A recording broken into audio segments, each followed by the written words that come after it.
ga uhvatio, ja ću da ga pojedem. Moje!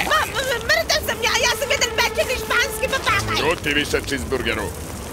Umem ja da prepoznam sovu. Papagaj! Ja sam papagaj, nisam sova. Ajde da jedemo. Ne. Ajde da pričamo.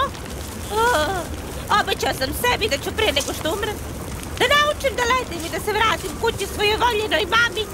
Sručit ću se pravo na nju. Ona ima da pusti suzu radosnicu.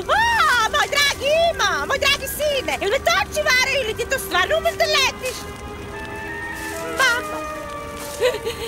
Mama! I ja ću joj obrisati suze sa obraza. Poljubit ću je nežno u čelo. Ispričat ću joj kako su dva junaka spasila njenog mezica sudbine gore od smrti.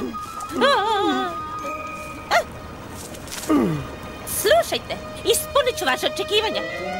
Vi jedete biftek, zar ne? Sačekajte, ima toga još. Obezbedit ću vam toplo i suvo mesto za spavanje. Možda biste radi ostali ovdje i zlopatili se ispod ovog buđevog i starog mosta. Smo zapamtili ime ti.